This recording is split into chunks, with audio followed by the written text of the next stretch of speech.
Well, now, which requires the most diplomacy? To interview senators or to be married to one? Well, I think Being I married got- to one, I guess. She was the most photographed woman on the planet, a woman so composed, so elegant, so impossibly poised that the world spent decades wondering who she actually was behind the perfect image. She married twice. The first marriage gave her the White House and a grief no one should ever have to carry. The second shocked the world in ways nobody expected. And through all of it, she remained one of the most privately guarded women who ever lived a very public life. This is Jackie Kennedy, the tragic story of her two husbands. The girl from Southampton. Before there was a first lady, before there was a widow, before there was Jackie O, there was Jacqueline Lee Bouvier, born on July 28, 1929, in Southampton, New York, into a world of horses and social registers and the peculiar emotional coldness that very wealthy families sometimes mistake for good breeding.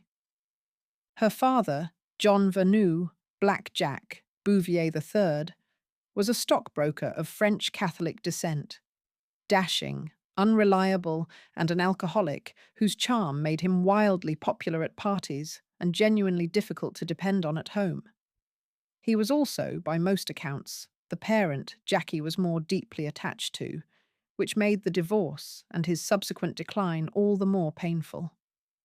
Her mother, Janet, was an accomplished horsewoman with iron social ambitions and a practicality about marriage that she did not trouble to conceal from her daughters. The marriage was troubled from the start, and when Jackie was 7 years old, her parents separated. When she was 11, the divorce was finalized, messily, publicly, with details that the New York tabloids were only too happy to share. Janet eventually remarried a wealthy man named Hugh Auchincloss, and the family's financial situation improved considerably. But the emotional landscape of Jackie's early life, the absent, charming, unreliable father, the socially ambitious, practical mother, the lesson that appearances and realities diverge, was already in place before she reached adolescence. It was the kind of early life experience that teaches a child very quickly that the gap between how things look and how things actually are can be enormous, and that composure is armor. Jackie was brilliant from childhood in the particular way that children who read constantly tend to be. She was reading before she started school. She spoke French. She was a national equestrian champion at 11. The New York Times covered her victory at a 1940 horse show, noting the rare distinction she had achieved. She was also observant, quiet, and deeply private in a way that never changed throughout her entire public life, regardless of how loudly that life was lived. People who knew her socially often noted the gap between how attentive she was in conversation, how genuinely curious she seemed, how fully present, and how little of herself she ever offered in return. She was interested in everyone and guarded about herself, and she cultivated that combination from childhood onward with a discipline most people only develop, if at all, after years of being burned. She attended Miss Porter's school in Connecticut, then Vassar College, then spent her junior year abroad at the Sorbonne in Paris, a year she later described as the best of her life, the year that felt most entirely her own. She lived with a French family, the de Rentis, on the Avenue Mozart, and she absorbed the city with the focused attention she brought to everything that genuinely interested her. She read French literature, visited galleries, attended the theatre, walked the boulevards, and became, during those 12 months, more fully herself than she had been at any point before. She graduated from George Washington University in 1951 with a degree in French literature. She was 21. She spoke 3 languages. She knew more about European art and history than most professors, and she was, by the standards of 1951 society, already behind on the business of getting married. Her first serious engagement was to John Husted Jr., a Wall Street stockbroker. She accepted his ring and then returned it 3 months later. Her mother, Janet, reportedly had concerns about his salary.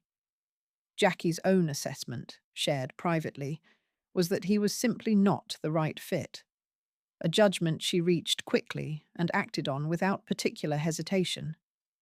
Whatever the combination of reasons, the engagement ended almost as quickly as it had begun, leaving Jackie free to pursue the job that would change everything.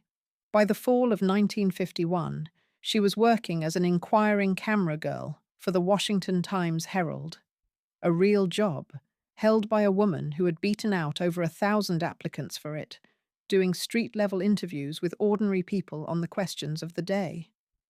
She photographed strangers and asked them what they thought about current events, and the column ran 3 times a week under her byline. It was a genuinely independent existence, a young woman with a press badge and a camera moving through the city on her own terms, and it put her in the same orbit as Washington's political world without requiring her to be anyone's wife or daughter or date. It was at a dinner party in Washington, while she was still working that job, that someone introduced her to a Massachusetts congressman named John Fitzgerald Kennedy. The thing that nobody prepared her for was the gap between how things looked and how things actually were. Again. John F. Kennedy, the marriage that defined a generation. John Kennedy was everything the Bouvier women had been taught to want in a man, and several things they hadn't accounted for. He was handsome in a way that photographs barely captured, possessed of a wit that could hold a room, and connected to one of the most powerful political families in America. He was 34 when they met. She was 21. And he was already plotting the path that would take him from the Senate to the White House. Their courtship was slow by the standards of the era, complicated by distance and schedules, and the fact that Kennedy, by virtually every account, was not a man who rushed toward emotional commitment. He was charming to women the way he was charming to everyone, naturally, effortlessly, and without particular sincerity. Jackie understood this about him fairly early. When her mother asked whether she loved him before the wedding, Jackie's answer was careful. She told her mother she enjoyed him. It was an answer that said everything about the nature of what they were walking into. What biographers who have studied their relationship most closely have noted is that both of them were, in their own ways, products of families that treated marriage primarily as a social and practical arrangement. Jackie's father had been unfaithful to her mother throughout their marriage before it collapsed publicly. Kennedy's own father, Joseph Kennedy Sr., had conducted relationships outside his marriage throughout his life, and had made no secret of this to his sons. Both Jackie and Jack came to the altar with realistic rather than romantic expectations about what marriage meant, and with the understanding on both sides that the public version of a partnership and its private reality were allowed to be entirely different things. Kennedy proposed in June 1953, while Jackie was in London covering the coronation of Queen Elizabeth II for the Washington Times-Herald. They were married on September 12, 1953, at St. Mary's Catholic Church in Newport, Rhode Island, in front of more than 700 guests. The spectacle was immense. Crowds outside the church, press photographers everywhere. The kind of coverage that announced this was not simply a wedding, but a public event with national implications. In the early years, the marriage was tested in ways that had nothing to do with the affairs Jackie was already quietly aware of.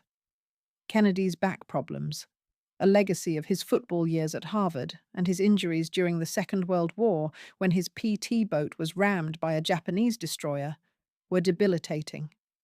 He underwent 2 spinal surgeries in 1954 and 1955, and while he was recovering from the second one, Jackie encouraged him to write.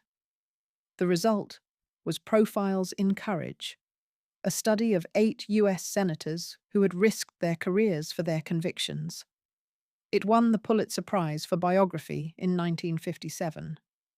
Those who knew Jackie well said the book's existence owed as much to her sustained encouragement during his recovery as to his own pen.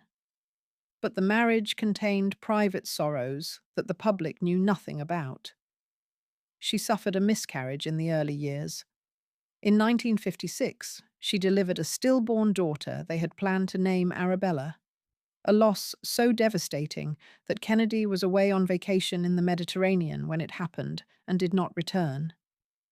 It was Robert Kennedy, Jack's younger brother, who stayed with Jackie at the hospital.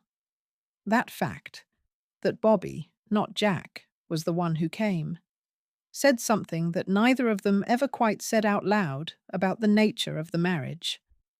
Caroline Kennedy was born healthy in November 1957, and John Fitzgerald Kennedy Jr. arrived in November 1960, just 3 weeks after his father won one of the closest presidential elections in American history, becoming the 35th President of the United States, the youngest man ever elected to the office and the first Catholic. Jackie became First Lady at 31, and what she did with that role was, in its own right, extraordinary. She arrived in the White House and found it, in her assessment, lacking in historical dignity. She launched a formal restoration project, establishing the White House Historical Association and working with a committee of curators and scholars to track down period furnishings and genuine American art. She combed through storage rooms and government warehouses and wrote personal letters to museums. The result was a White House that felt, for the first time, like a genuine historical document rather than a periodically redecorated government office. She hosted a televised White House tour in February 1962 that was watched by 56 million Americans, roughly a third of the entire population, and was later broadcast in 106 countries. The production won her a special Emmy Award, the only one ever given to a First Lady. She invited artists, poets, musicians, and scientists to state dinners and cultural evenings, hosting cellists and Nobel Prize winners with the same ease.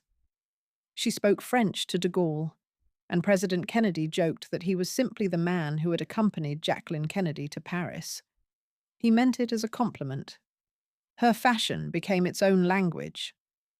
She commissioned Oleg Cassini to design a wardrobe specifically for her role as First Lady, a decision that simultaneously promoted American design and established what became known worldwide as the Jackie look.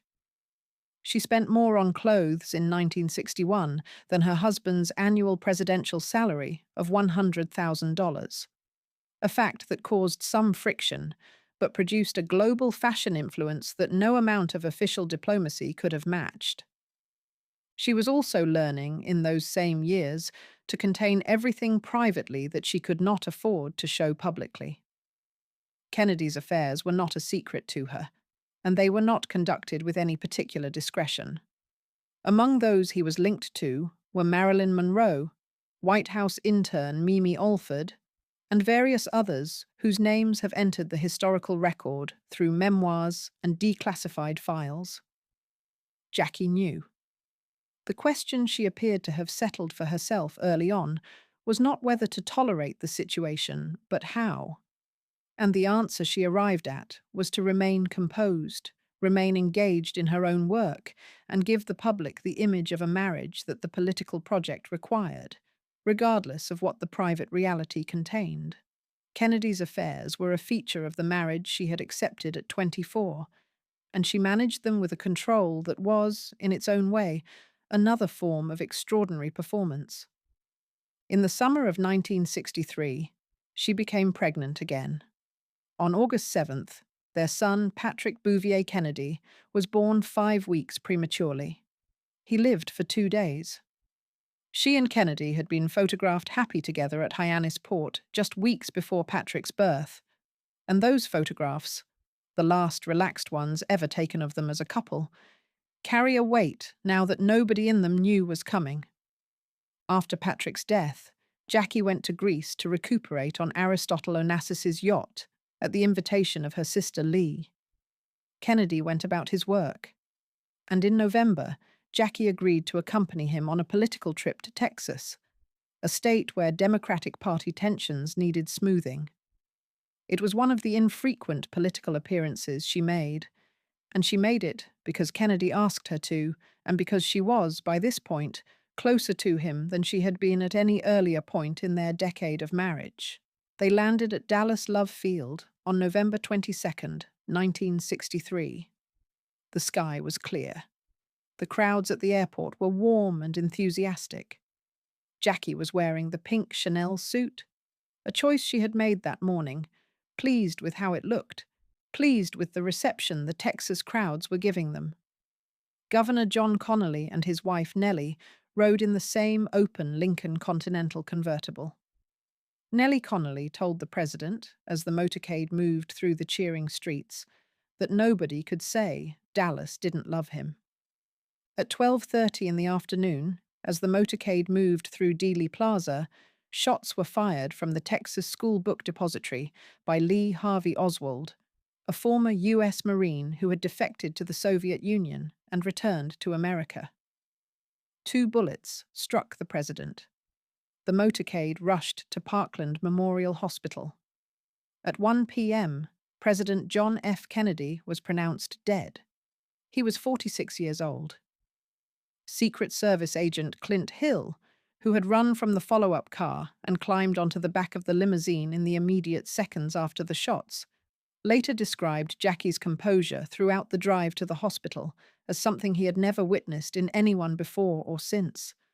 Complete, extraordinary, unbroken. She held her husband.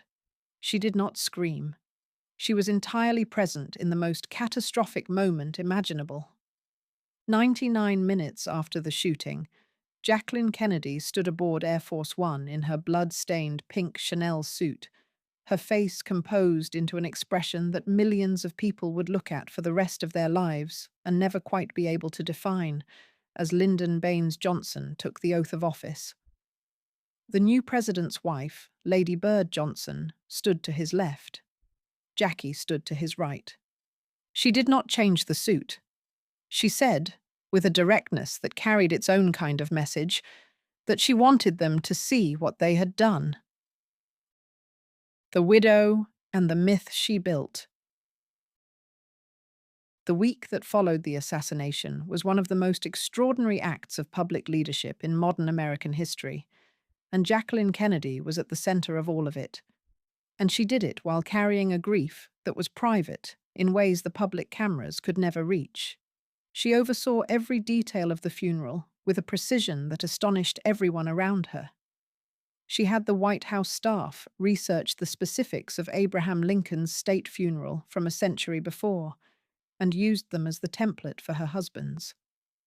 She chose the riderless horse, the traditional symbol of a fallen warrior with boots reversed in the stirrups. She chose the horse-drawn caisson. She made the decision that the coffin should be carried, not driven. She selected the route, the music, the participants. She walked behind the coffin through the streets of Washington for 3 miles in full public view, her face composed, her step steady, as heads of state and dignitaries from around the world walked alongside her, and as a watching world wept. 3-year-old John F. Kennedy Jr. saluted his father's coffin at the graveside at Arlington National Cemetery. The photograph became one of the most reproduced images of the 20th century. Jackie had whispered to him to salute. She had known, in that moment, exactly what the image would mean and what it would do. She lit the eternal flame at the grave with her own hands. It burns there still.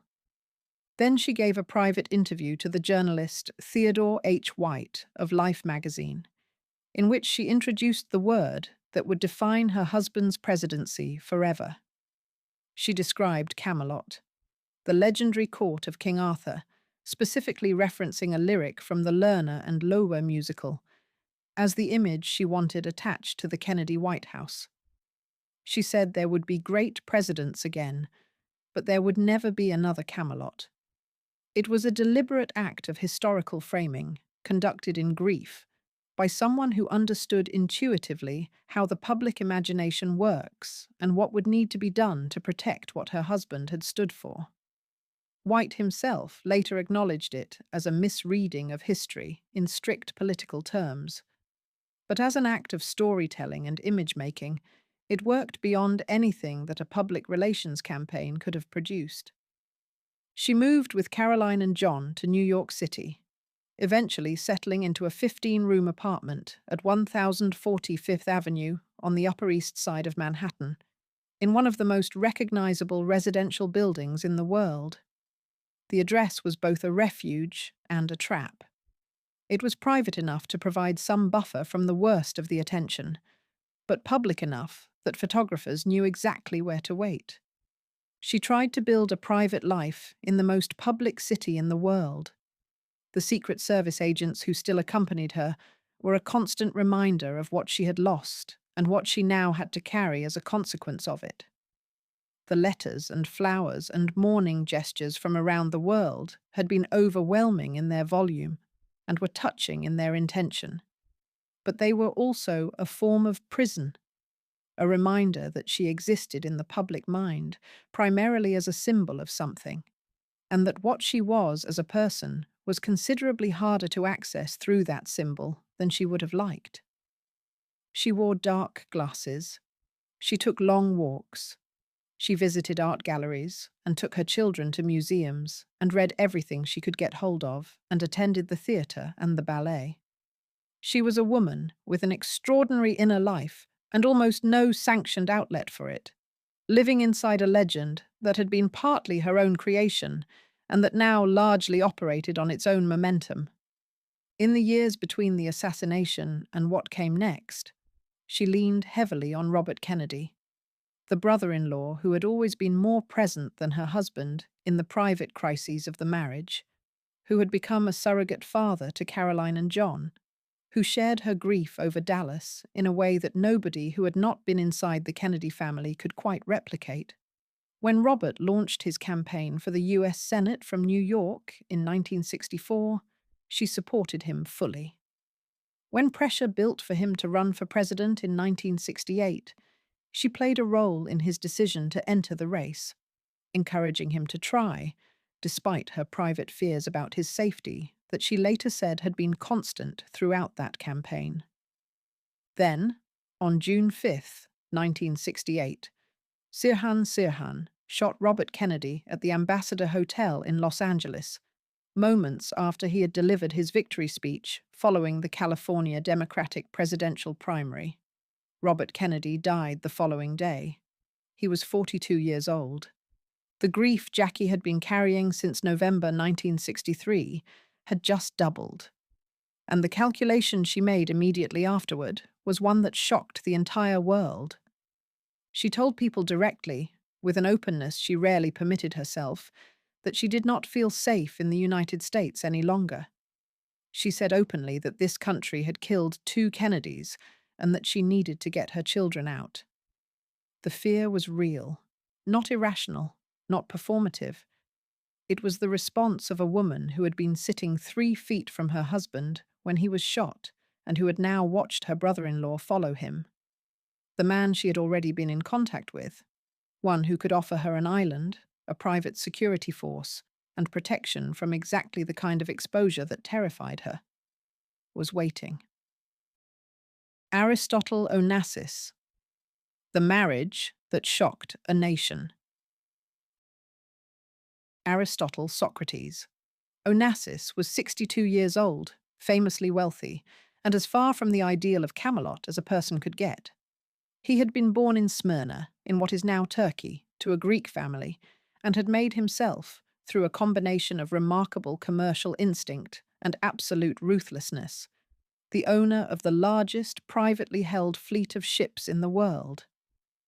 He had a private island in the Ionian Sea, Scorpios, which he had bought and transformed into a personal retreat of staggering luxury. He had a 325-foot yacht, the Christina O, outfitted with old master paintings and gold-plated fittings. He was not handsome in any conventional sense, but he was magnetic in the way that people who operate at that scale of ambition and accomplishment can be magnetic. He occupied every room he was in completely.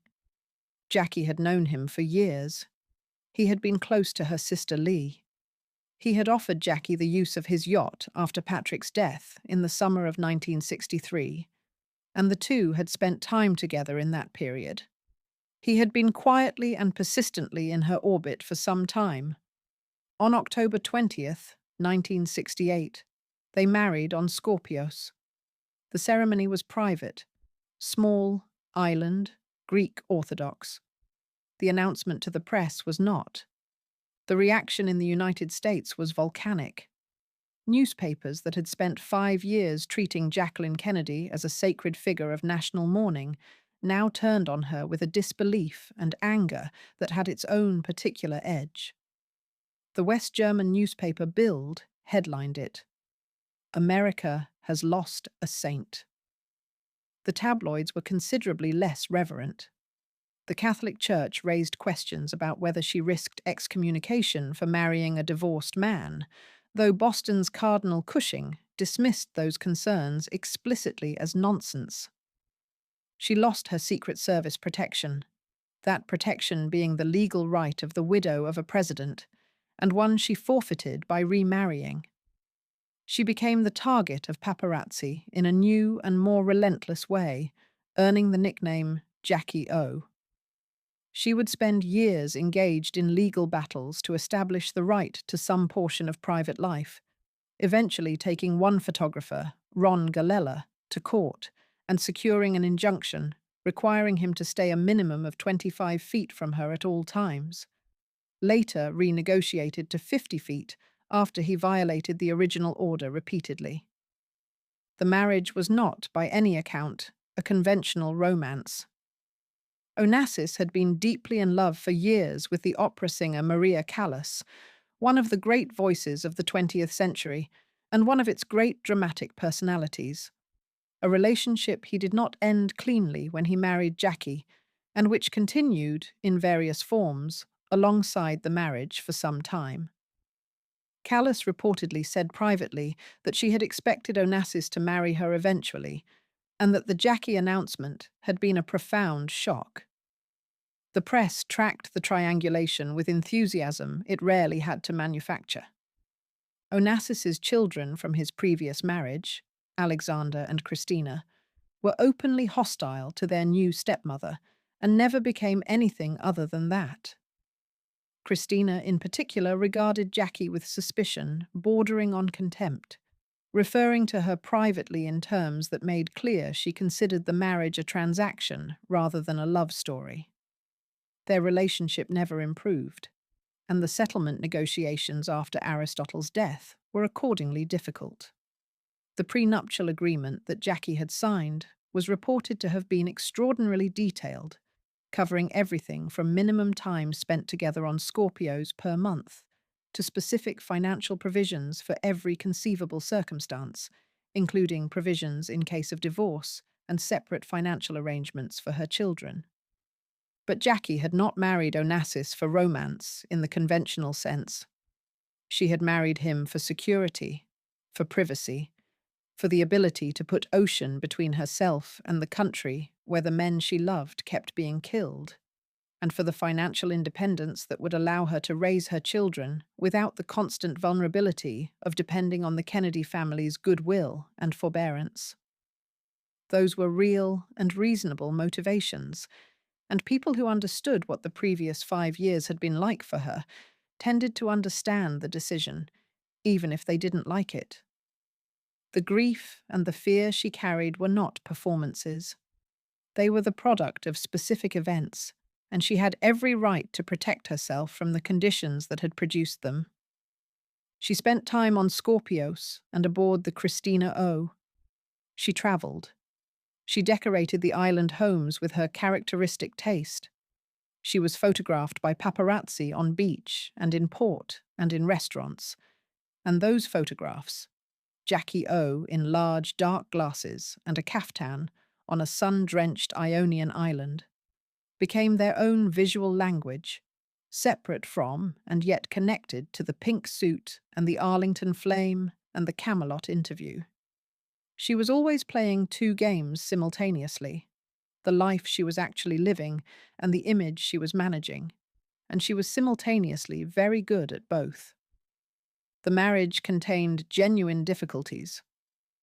Alexander Onassis was critically injured in a plane crash in January 1973 and died in January 1973 after a month of fighting for his life, a blow from which Aristotle Onassis never recovered. Jackie is reported to have been kind to Alexander in his final weeks, sitting with him at the hospital. But the grief his father carried after Alexander's death changed Aristotle fundamentally. His health, which had never been fragile, began to deteriorate rapidly. Aristotle Onassis died on March 15, 1975, in the American hospital in Neuilly-sur-Seine in Paris, of respiratory failure. He was 69 years old. He had been suffering from myasthenia gravis, a disease affecting the muscles, for the last 2 years of his life, a condition that had progressively weakened him and that made the grief of losing Alexander compound with the humiliation of physical decline. Jackie had been in contact during his final weeks, but was not with him at the end. Jackie was a widow for the second time, and she was 45 years old, young enough for an entirely different chapter of her life, and experienced enough with loss to know exactly what that meant. The will was contested by Christina Onassis, Aristotle's daughter, who negotiated a settlement of approximately $26 million with Jackie, considerably less than Jackie might have received under Greek inheritance law, but enough to establish her financial independence. She accepted it without prolonged litigation. She had always been practical in the ways that mattered. The life she built for herself. Jackie Kennedy Onassis returned to New York after Aristotle's death and did something that surprised almost everyone who thought they knew who she was. She went to work. She took a job as an editor at Viking Press in 1975, then moved to Doubleday in 1978, where she worked as a senior editor for the last decade and a half of her life. She edited books on subjects she genuinely loved: art, dance, history, biography, the natural world, the American South. She worked with authors including Michael Jackson, whose memoir Moonwalk she edited, and Bill Moyers, and the poet Edna St. Vincent Millay's biographer. She was serious about it in the way she had always been serious about things she actually cared about. She took the subway to work. She had lunch at her desk. She was punctual. Colleagues who worked alongside her described someone nothing like the remote icon the photographs suggested: warm, funny, deeply interested in ideas, and unfailingly attentive to the people who came to her with manuscripts. She had a companion in those years, a Belgian-born diamond merchant named Maurice Templesman, who had known her socially for years and who became her closest friend and the person at her side at the end. They were not married, but they were devoted to each other through the last 12 years of her life, and the relationship gave her something she had spent much of her adult life looking for: consistency, privacy, and genuine mutual affection without the machinery of public performance surrounding it. She raised Caroline and John with a devotion that everyone who observed the family remarked upon. Caroline grew into a lawyer, an author, and eventually the United States ambassador to Japan under President Obama and then to Australia. John became a lawyer and launched the political magazine George in 1995, and had, by every indication, both the gifts and the timing for a political career that people around him assumed would happen. He was one of the most beloved public figures of his generation: warm, unpretentious, genuinely accomplished. And Jackie had fought hard, throughout his childhood, to give him the ordinary experiences alongside the extraordinary ones. On the morning of May 19, 1994, Jacqueline Kennedy Onassis died at her apartment at 1045th Avenue in New York City. The cause was non-Hodgkin's lymphoma, a cancer of the lymphatic system she had been diagnosed with in January of that year. She had been treated with chemotherapy, but the disease was advanced and had spread to her brain. She was 64 years old. Maurice Templesman and her children, Caroline and John, were with her. She had come home from the hospital 2 days earlier, having decided she wanted to die at home. A final, characteristic act of control over her own circumstances. The city she had lived in for decades paused in its way. Flowers were left outside her building. Letters arrived from around the world. The outpouring was vast and genuine. She had always said she did not want to be seen as a symbol, and the world had never quite managed to comply with that wish. She was buried at Arlington National Cemetery alongside John F. Kennedy and alongside the 2 children she had lost before they had a chance to be known. Arabella, the stillborn daughter of 1956, and Patrick Bouvier Kennedy, who lived for 2 days in 1963. In 1999, 5 years after Jackie's death, John F. Kennedy Jr. was piloting a small plane over the Atlantic toward Martha's Vineyard when it went down in the ocean. He was 38 years old. His wife, Carolyn Bessette Kennedy, and her sister Lauren were also killed. Their ashes were scattered at sea. Jackie had not lived to see it, but the people who had known her well said it was, in some ways, a mercy.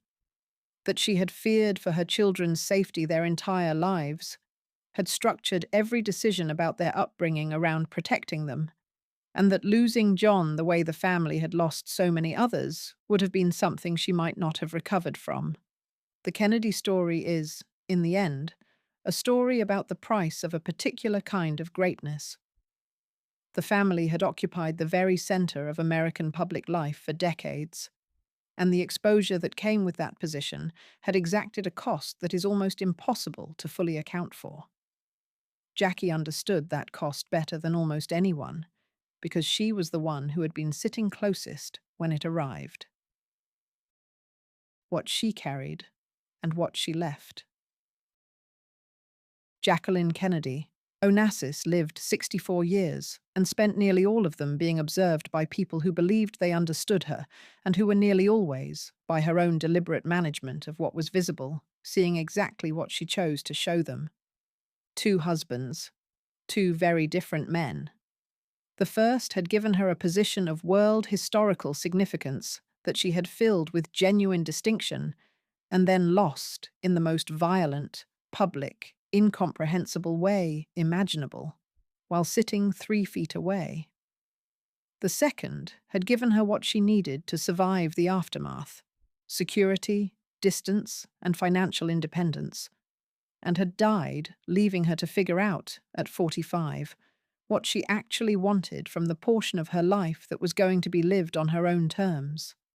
She wanted, it turned out, to work, to read, to walk in Central Park, to raise her children, to edit books about subjects she found beautiful and worth preserving, to spend her evenings quietly with someone who understood her without needing to perform for her. Those are ordinary wants, and the fact that she had to live through the White House and Dallas and Scorpios and the paparazzi legal battles and 2 widowhoods to get to them is part of what makes her story carry the weight it does. The pink Chanel suit from Dallas, the one she wore for the 30 hours that followed the assassination, refusing to change it, is kept at the National Archives in sealed storage.